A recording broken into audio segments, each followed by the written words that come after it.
Welcome, everyone, and thank you for attending the Civil Service and P&A seminar event today.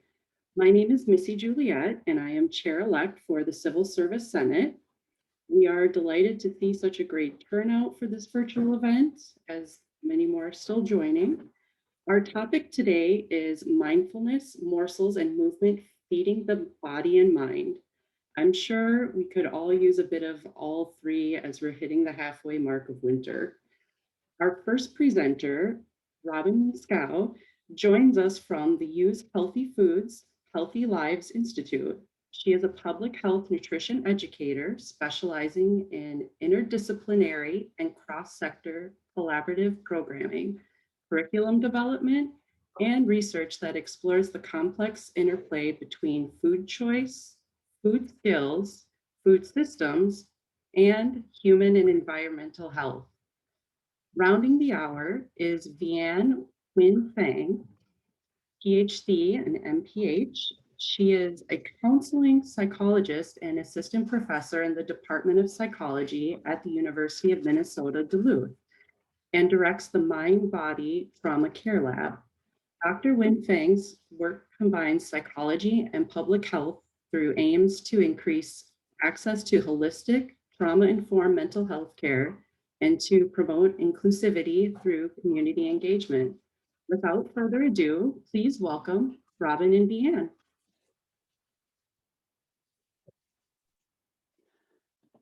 Thank you, Missy.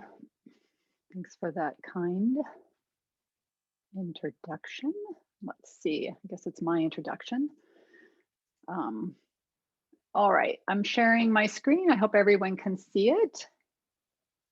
Let's see. We can see it.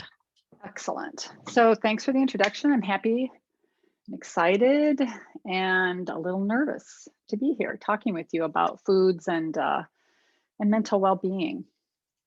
You see, I teach folks how to cook using whole foods. I'm a culinary nutrition educator, and we use whole foods, and there's a heavy emphasis on plants. And while I have a strong personal belief that this way of feeding oneself promotes general well-being, I don't subscribe to the notion that there is only one way to eat to achieve well-being. I don't talk about or promote superfoods, although I happen to think that most plants are pretty super. Rather, I tend to think about food and nourishing the body and mind more holistically. So what do I mean by that? I believe we all have an intimate relationship with food that starts at birth, whether we're breastfed or we received our nourishment from a bottle.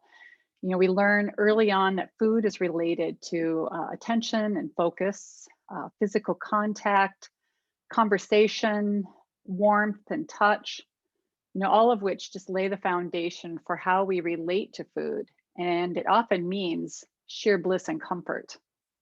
This middle picture is actually my granddaughter after nursing, and it's just the epitome of a baby that's just well fed.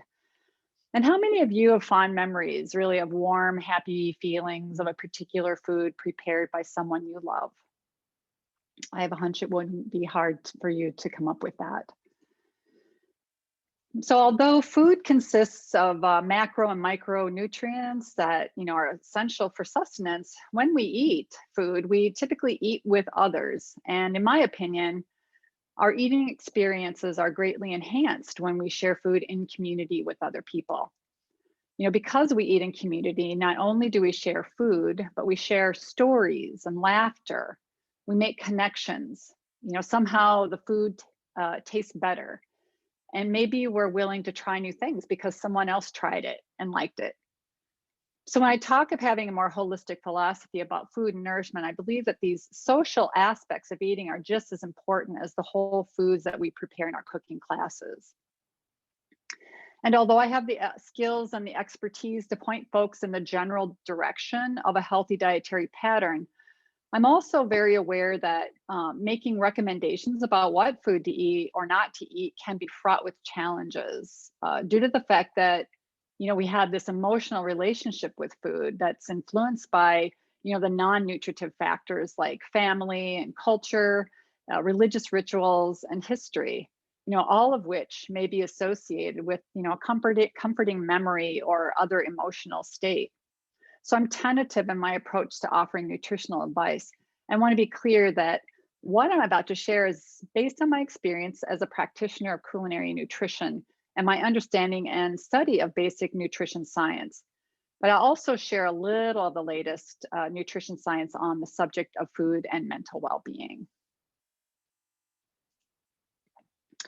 So to piggyback off our emotional relationship with food, I'm sure you are all aware that our moods have a powerful impact on our food choices. So for example, when our mood is not so good, we tend to gravitate toward comfort food to make us feel better.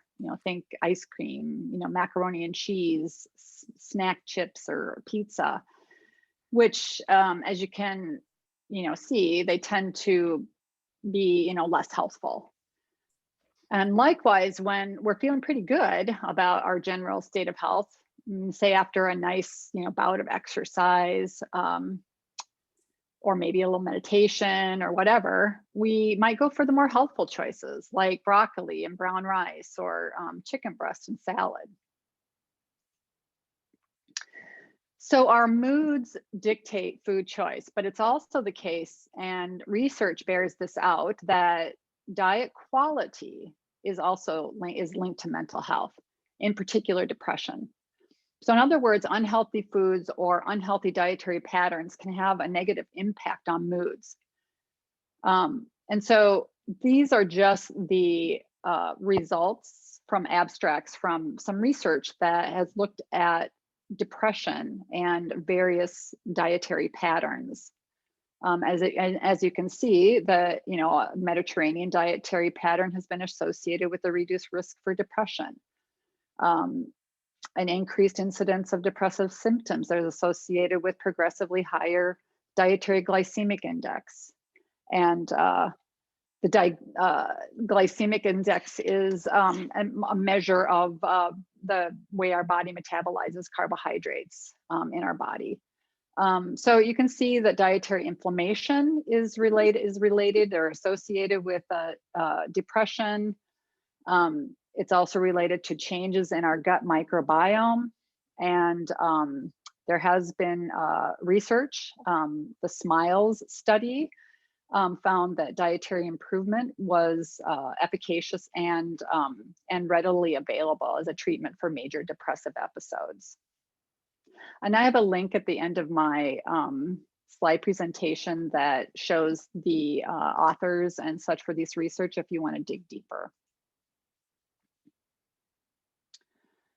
So what is an unhealthy dietary pattern? What does it look like? And I'm assuming that, most of you probably see this and say, yeah, this looks really familiar.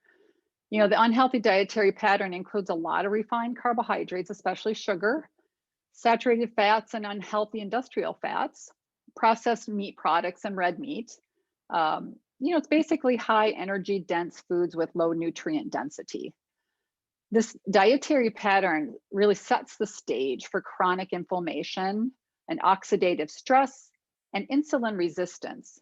And it's been linked to higher risk for weight gain that can lead to obesity, as well as many chronic health conditions like diabetes and cancer and cardiovascular disease and mental disorders, and even autoimmune diseases like type 1 diabetes, celiac disease, and multiple sclerosis, and chronic inflammatory diseases like of the GI tract, like Crohn's disease. So according to a 2020 Global Nutrition Survey, these conditions really implicate unhealthy dietary patterns as, the leading cause of illness and early death across the world. So you might wonder, what are the foods that promote inflammation? Because inflammation tends to be an important factor in this unhealthy dietary pattern. So it looks familiar, right? It's no surprise that foods that promote inflammation contain the same ingredients found in the standard American dietary pattern.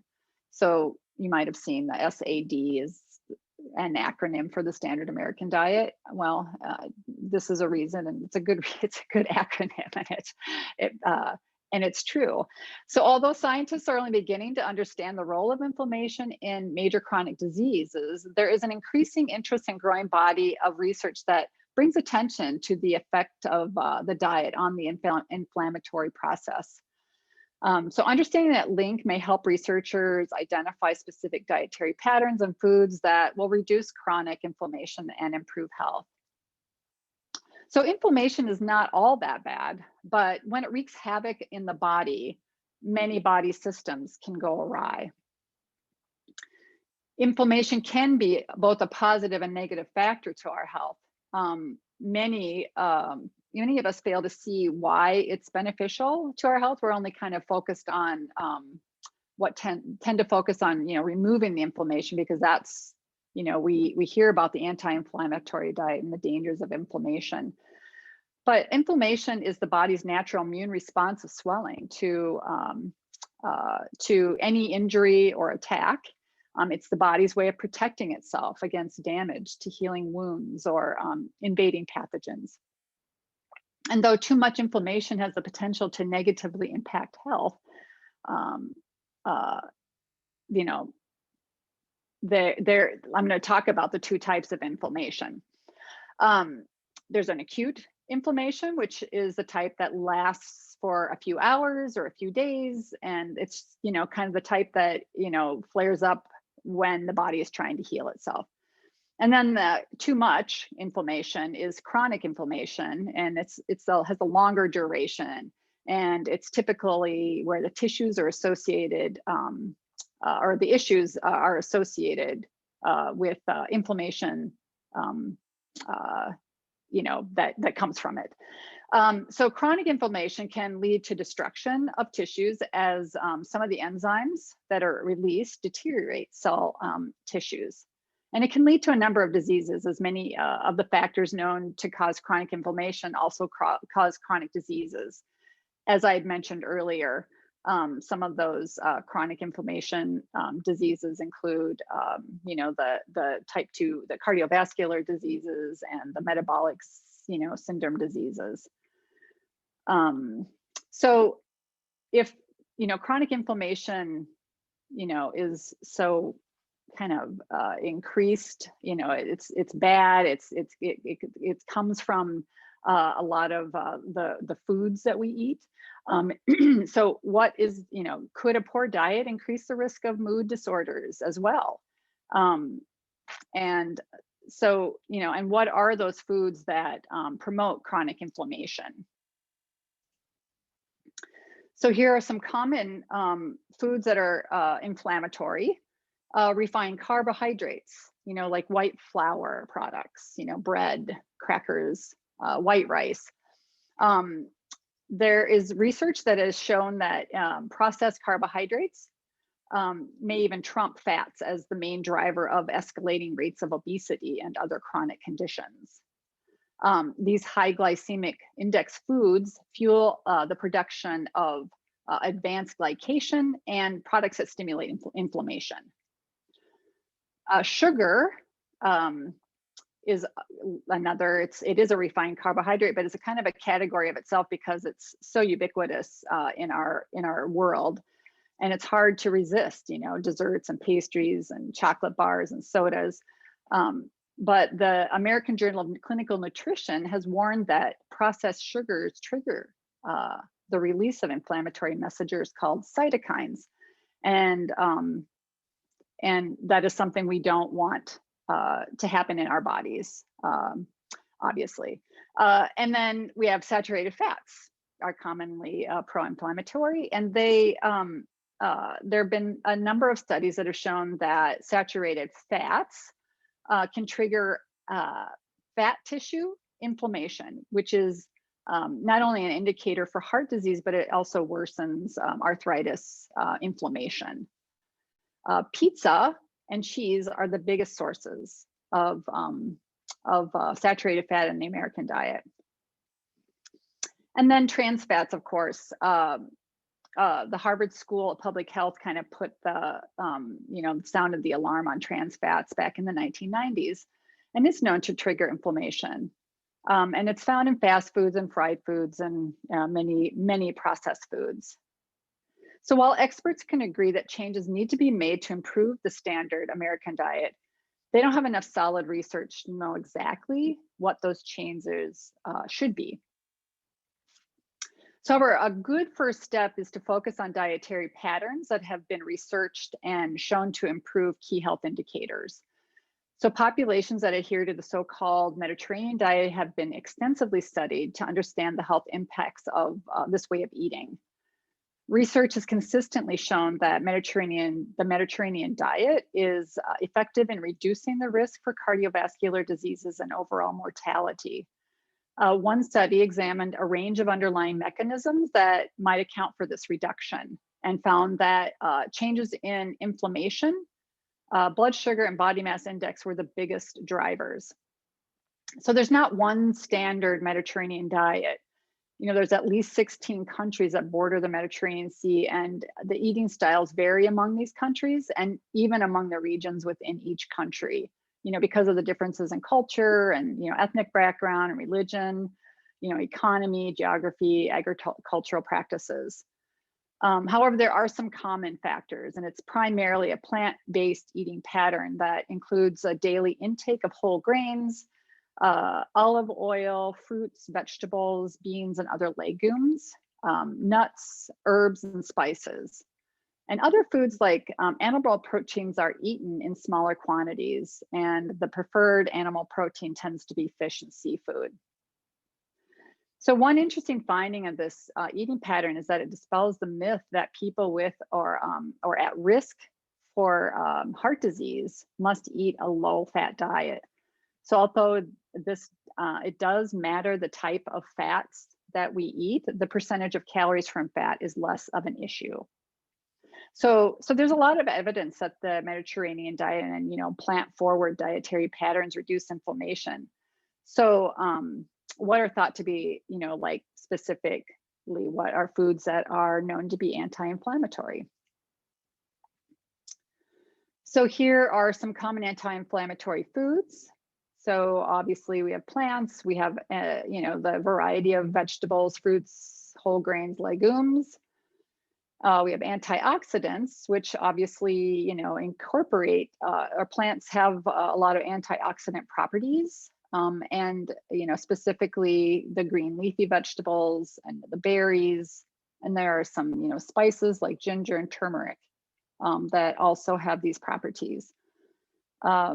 Incorporating omega-3 fatty acid or omega-3 foods tend to have anti-inflammatory properties, and they can be found in a variety of vegetables and fruits and whole grains.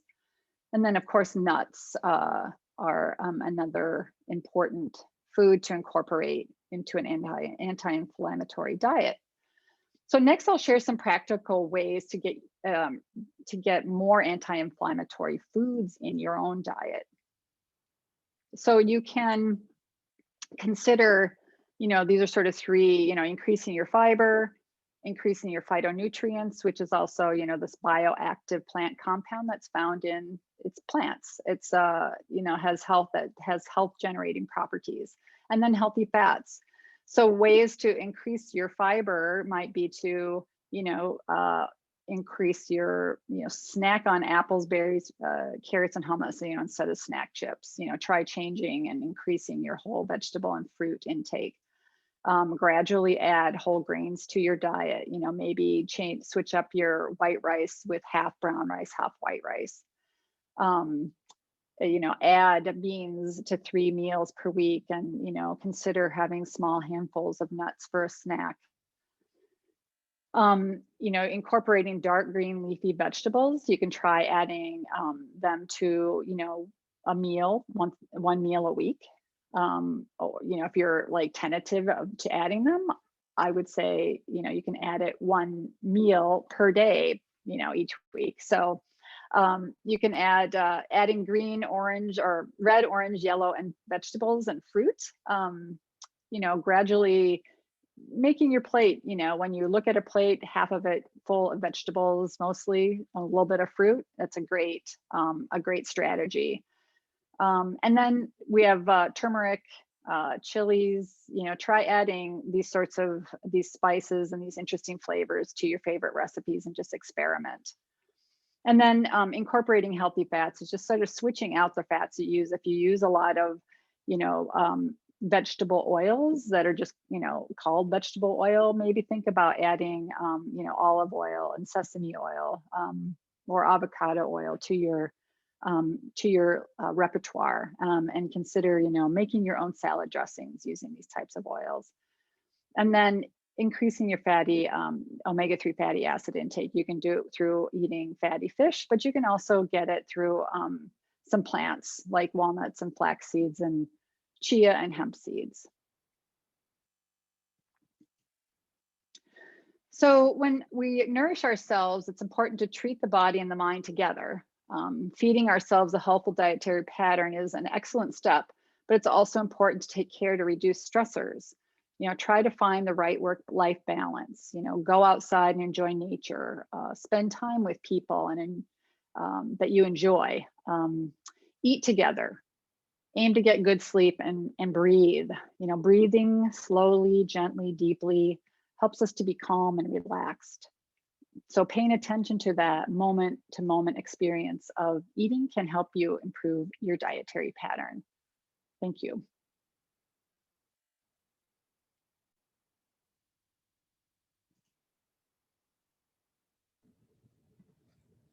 Okay, Robin, we have a couple questions that have come into the Q&A section.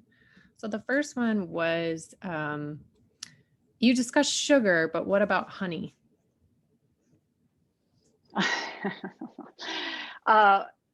Honey is sugar. So it's still, my body treats it the same way. I mean, there are some properties in honey that tend to be healthful. I'm not, I can't identify those properties exactly, but it does metabolize the same way, and it does have the same impact on our blood sugar. Sure. And then we had somebody asked if you have maybe a good Mediterranean diet cookbook in mind.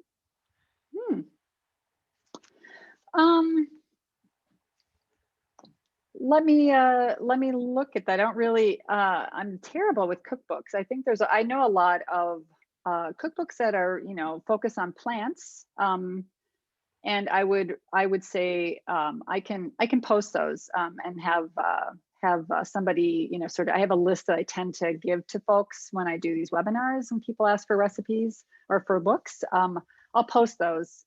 I'll pass them along, and someone will post them when this is done. Great. And also somebody asked about nightshades and inflammation. Yes. Although, interestingly enough, tomato is a nightshade, and it's really high on the list of anti-inflammatory, but there are other nightshades that, have been known to promote inflammation, like eggplant, I think, is one in particular. But I wonder, I think that the phytonutrients, and I'm not certain about the science behind this, but my understanding is that the phytonutrients in some of those usurp the anti-inflammatory properties, that those are so beneficial that not eating them. I mean, I do think that there are people who are sensitive, though. I definitely know there are people who are sensitive to nightshades. Do you have thoughts on tofu? It's processed, but is it still okay? Yes, tofu is a great food. I mean, I don't think it's something that you should eat every single day. Just like I don't think we should, eat. I think we have to eat a variety of food, but incorporating tofu into a healthy dietary pattern is excellent. And we have a clarification question about your recommendation on dark leafy green vegetables.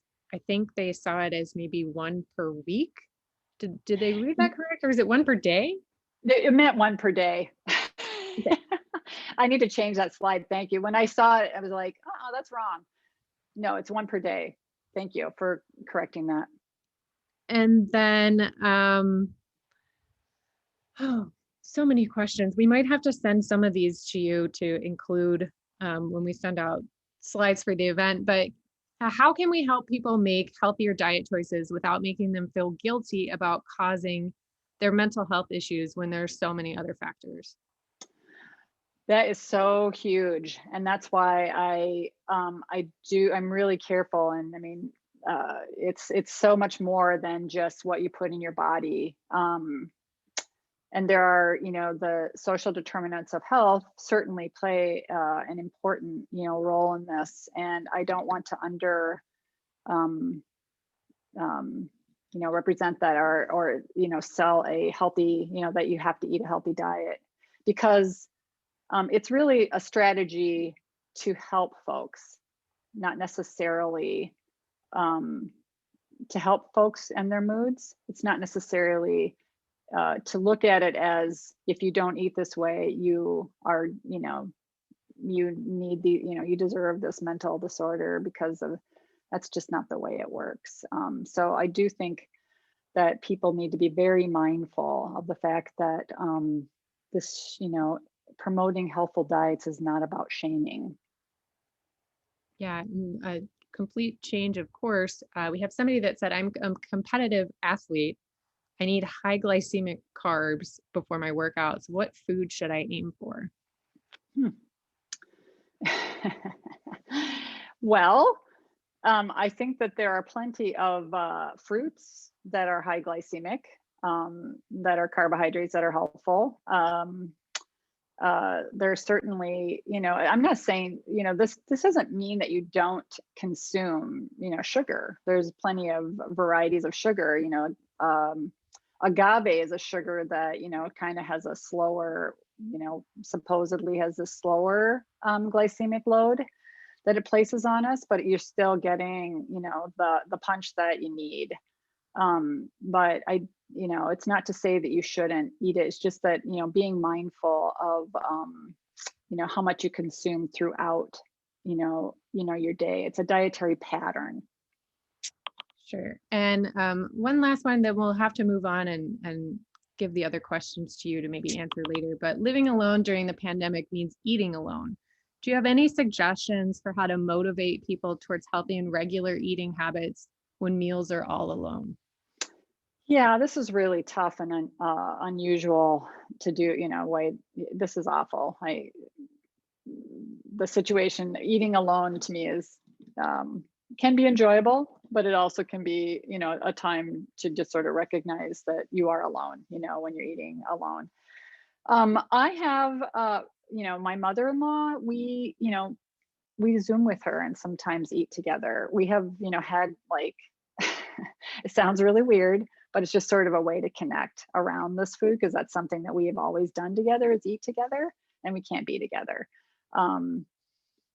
But in terms of like the, pushing yourself to eat more healthfully when you're eating alone, I mean, I think that's just really an individual, decision, and, just slowly incorporating some of these foods that I suggested, into your diet. You may start seeing some improvements, but, I think that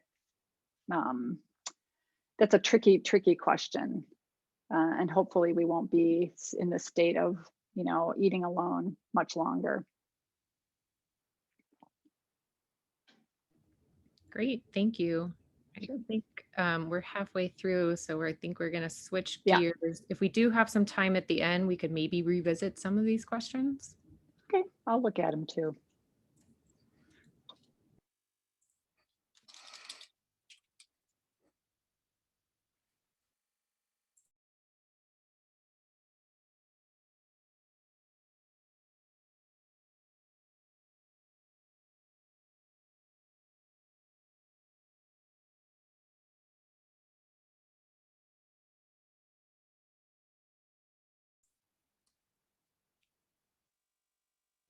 All right. Hi, everyone. I was just trying to find, after you share your screen and then things get lost on it.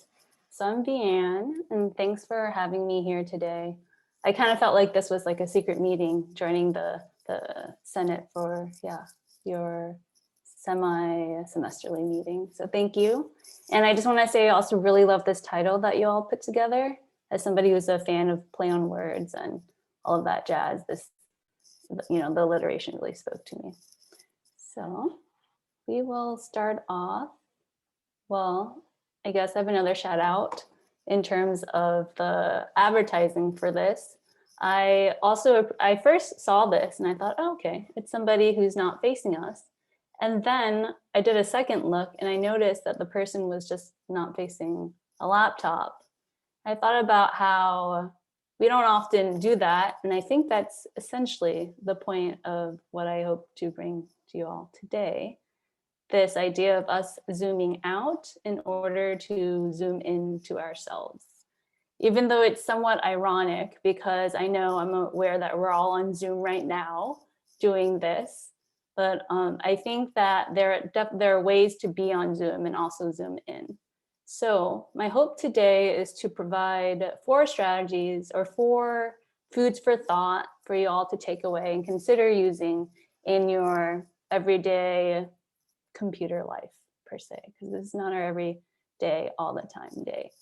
So it's not actually foods. That's Robin's domain. If you're actually looking for different foods, this was just a stock image that I found. But I saw there were some comments about turmeric, and I just want to say that I love turmeric and have it every day. So maybe that first spoon is turmeric, not sure. Anyhow, okay, the screen. We've all seen this screen. I mean, you all saw it today. We got some comments in the chat about being able to see video.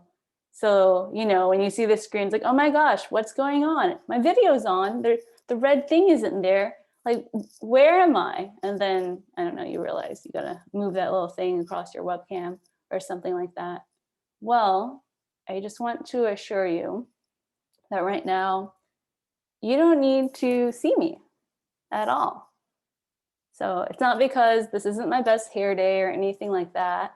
I just want to offer an invitation to everyone to avert your gaze away from the computer. Whether that's like looking through the computer, looking elsewhere around the room, or closing your eyes, if that feels comfortable. Whatever works for you, just an invitation. I'm going to speak through whatever I say on the slides. So perhaps this is a time, an opportunity to give your eyes a rest. And it's also an opportunity that could happen when you are on Zoom and other meetings too. Like, how much do you need to see in order to interact? And how much can you take in through listening? And then with that, I encourage you to listen to your own body. So zooming in, so zooming out away from Zoom and zooming in to yourself. I don't know how, it's hard, at least for me, to stay connected to my body at times when, we're on the screen so much every day.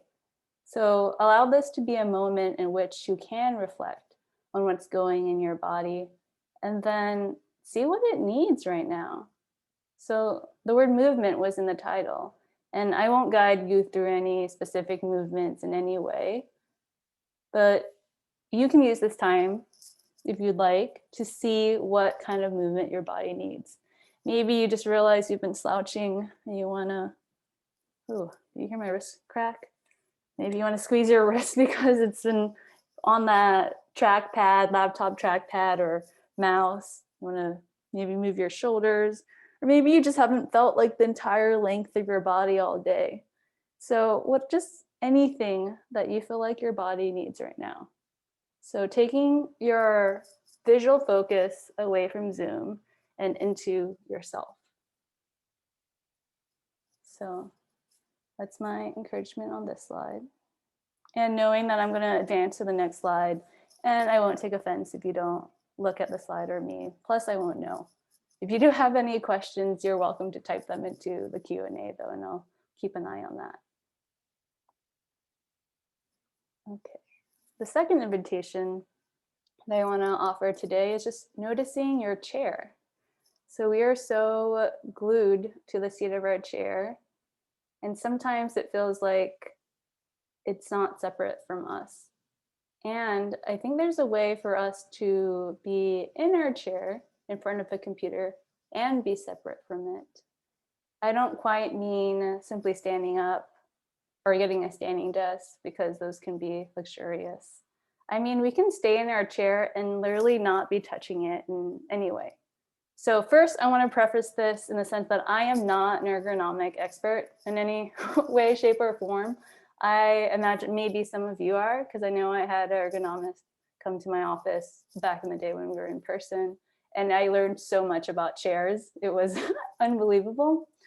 So, but at home, since I don't have that ability to invite ergonomicness over, I actually sit not on my chair.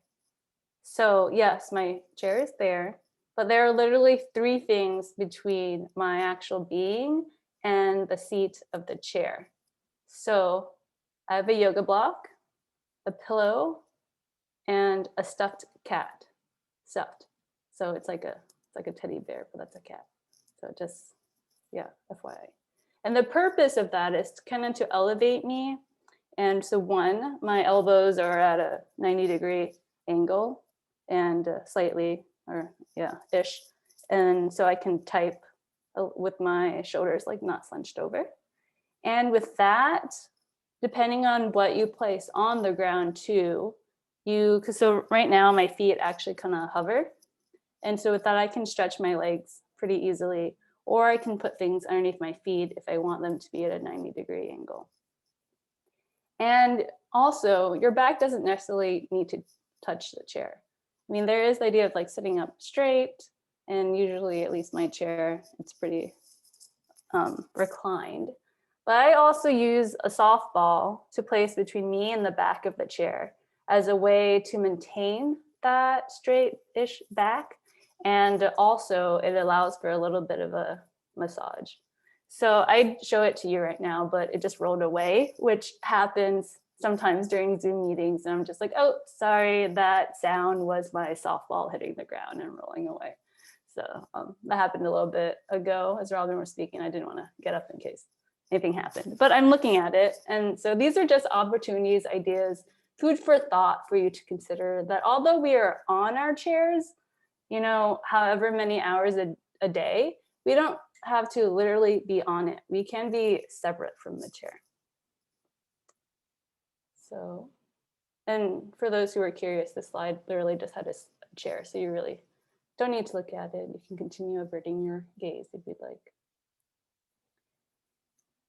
And now, so yes, there's the idea of standing desks, which is, they're pricey. Let's admit it, they're pricey. So there's this idea of standing up in order to get some movement into our bodies as we're working all day.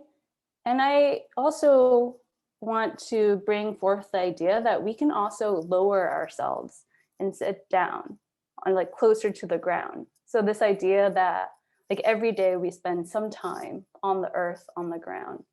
So, and with this, I mean, you can get a coffee table for $7 or $8 brand new at IKEA. You know, the lac coffee tables. I don't know if you, like, it's a specific model of coffee tables. So yeah, so with that, by sitting lower to the ground on pillows or yoga blocks, if you have them, that allows your hips to be in a different position than it is when you're in a chair.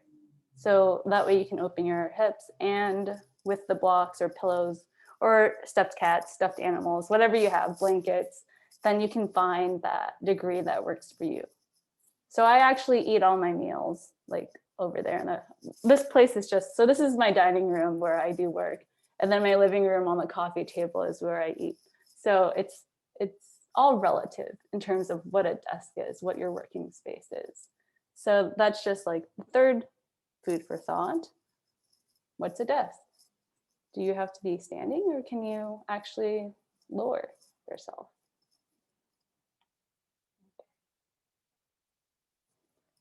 So the fourth food for thought. So this is actually more of a self-check, I would say. So a test, but not like a hard test. This is just a self-check for you to notice, to be aware of whether or not you're like super coming forward on your desk, or if you're eating in front of your computer too much. So I know sometimes, snacking during a meeting or during Zoom, I definitely do that. I like to, keep food kind of close by in case I'm hungry. Well, my kitchen's right there, so. But meals, I really do not eat in front of the computer. But one way to tell if food and work life are a little bit too joined, you can do the keyboard test, keyboard crumb test. Just pick up your keyboard. Clearly I have 2 monitors, otherwise this would not work. And then just turn it over. And then notice the confetti of crumbs. How much confetti is there? So that's just your keyboard crumb test. Crumbs galore. I could literally kind of feel the crumbs coming on my fingers. Like, the first time I ever did that, it was just like, whoa, what's going on? So, okay. So those are the 4 foods for thought. So with that, so this is the screen that just says the number 1, or 001. Kind of pointing to, all the binary numbers that make up computer stuff. I don't know. And with this, I encourage you to think of one of the 4 things that I suggested, or something else, or a modification or a subset of any of the 4 things that I just mentioned, and see which one you want to try for yourself today. It's not tomorrow. I encourage you to try it today, maybe in your next Zoom meeting.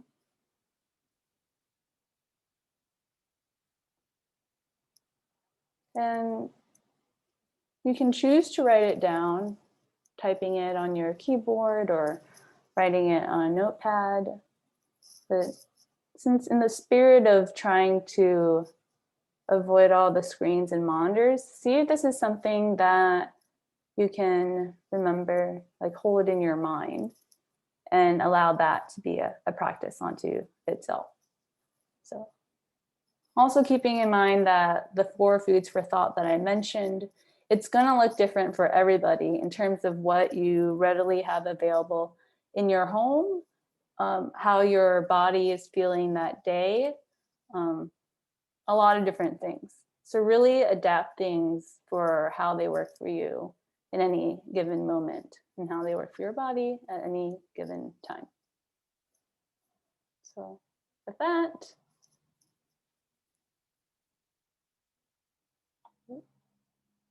I am open for any questions, or we can open it up for questions in general. But thanks all. You're welcome to check out my lab website there, or email me if you have any questions.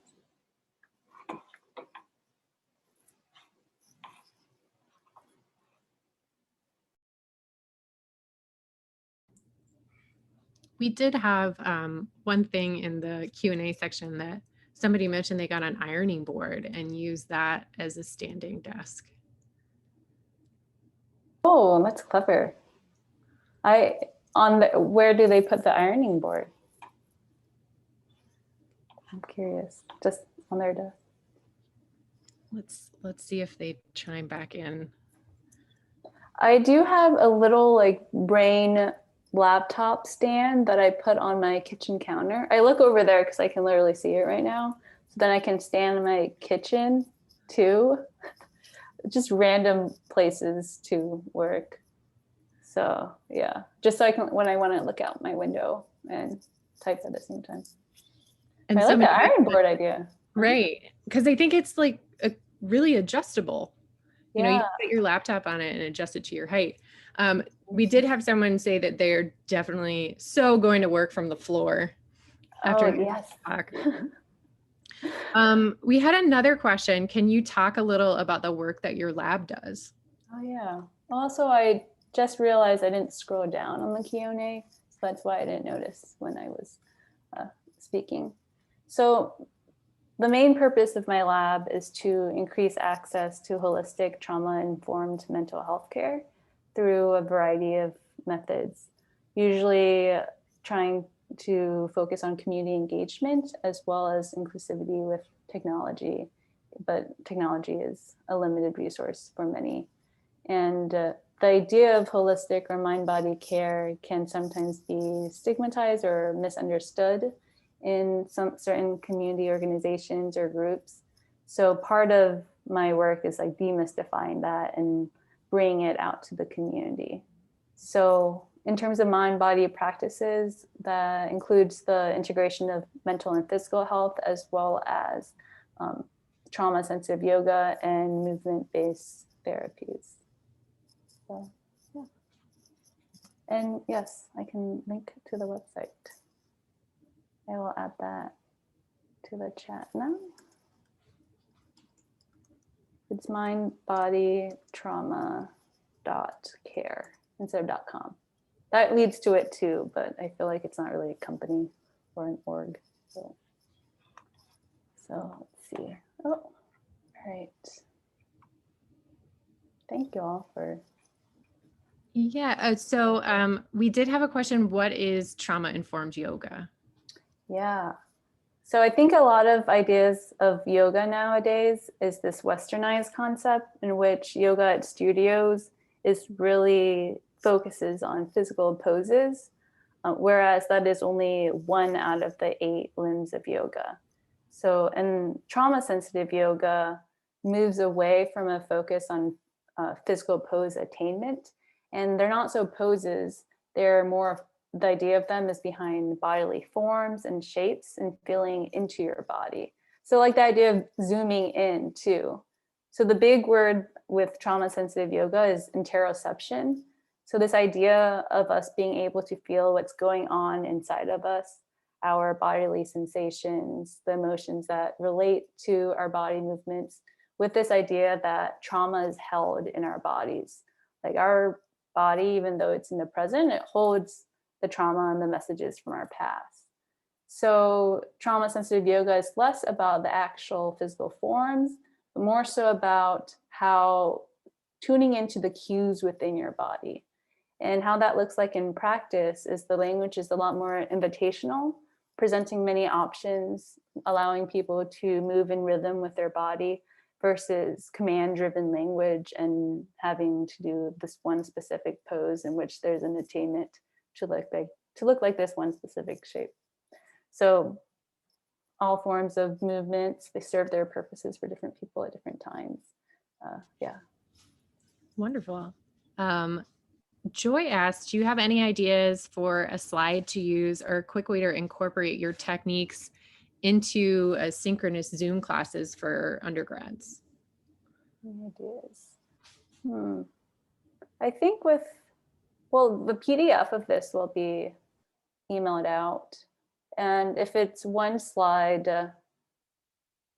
I know for the Canva link that will be sent out, I believe, you can also view it in gallery view and then perhaps screenshot, because since I only mentioned 4 things, I imagine that could be like if you divide your slide into 4 quadrants, that would work. Yeah. And I'm okay with that. Okay. Yeah, we will be sharing her slides.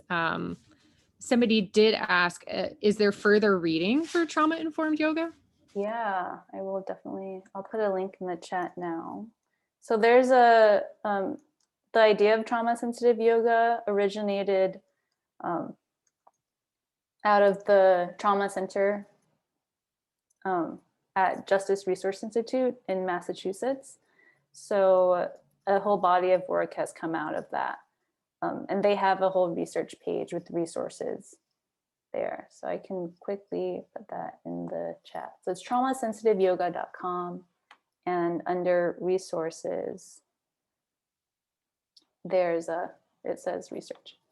Plus the resources in general, you'll have some videos and more fun things. So I'll just link their resources in the chat now. And I feel like the slide design is getting some focus. So I use Canva. Canva.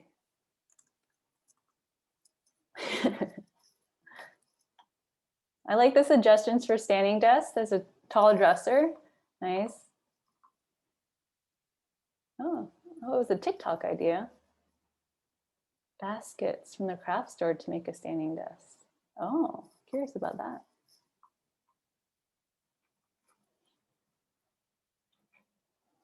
Thanks all. Are there any questions that I missed?